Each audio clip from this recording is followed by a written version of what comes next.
Hello guys, welcome to our channel B flavours. আজকে আমি আপনাদের তৈরি করে দেখাবো মুড়ি ঘন্টর রেসিপি। তো চলুন দেখা যাক কিভাবে আমরা এটা তৈরি করি। সবার প্রথমে এখানে আমরা নিয়ে নিয়েছি কাতলা মাছের মাথা, ছোট ছোট টুকরো করে কেটে নিয়েছি আলু, গোবিন্দভোগ চাল, পেঁয়াজ আর কাঁচা পাকা লঙ্কা একসাথে বেটে নিয়েছি, আদা রসুন বাটা, হলুদ লবণ ভাজা মশলা। এখানে আমরা ধনে আর জিরেকে শুকনো খোলায় তেলে গুঁড়ো করে নিয়েছি। লাগছে গরম মশলা, ঘি, ফোড়নের জন্য লাগছে সাদা জিরে আর তেজপাতা। এখানে কড়াই গরম হয়ে গেছে, কড়াইতে দিয়ে দেবো তেল। এখানে তেল গরম হয়ে গেছে, এবার আলুগুলো আমরা ভেজে নেব। আলুগুলোকে আমরা লাল লাল করে ভেজে নেব।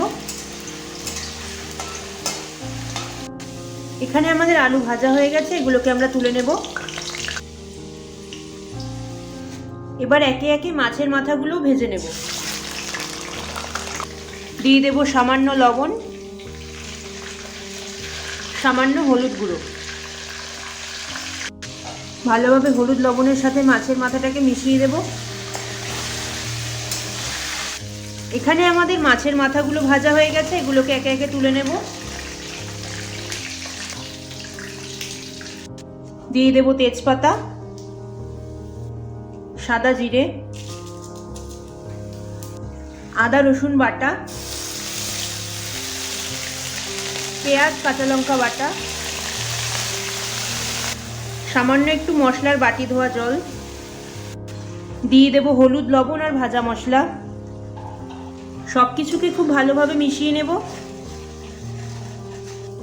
এখানে মশলা কষানো হয়ে গেছে, মশলা থেকে তেল ছেড়ে দিয়েছে। এবার এর মধ্যে আমরা দিয়ে দেবো ভেজে রাখা মাছের মাথা।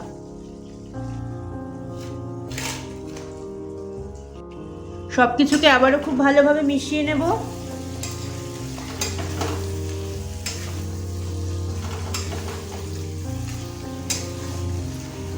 দিয়ে দেব ভেজে রাখা আলু, ধুয়ে জল ঝরিয়ে রাখা গোবিন্দভোগ চাল। সবকিছুকে আবারও খুব ভালোভাবে মিশিয়ে নেব। এখানে আমাদের সবকিছু খুব ভালোভাবে মেশানো হয়ে গেছে। এবার এর মধ্যে দিয়ে দেবো পরিমাণ মতো গরম জল। এখানে আপনারা গরম জলই ব্যবহার করবেন, ঠান্ডা জল দিলে রান্নাটা ভালো হবে না, তাই আপনাদের এখানে অবশ্যই গরম জল ব্যবহার করতে হবে।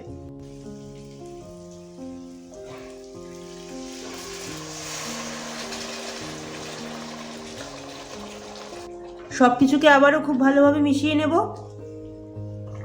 হাই ফ্লেমে এবার এটাকে হতে দেব 5 মিনিট।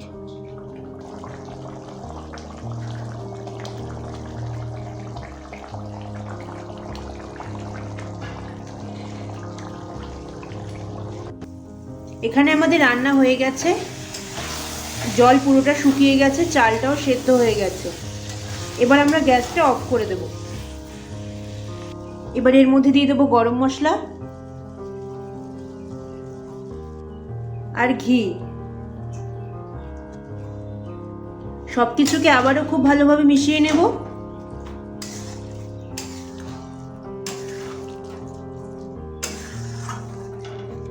এখানে আমাদের রান্না হয়ে গেছে, এবার এটা আমরা পরিবেশন করে নেব।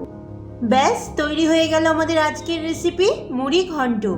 আজকে যদি আমার রেসিপিটা আপনাদের ভালো লেগে থাকে তাহলে অবশ্যই like comment share and subscribe করে দেবেন।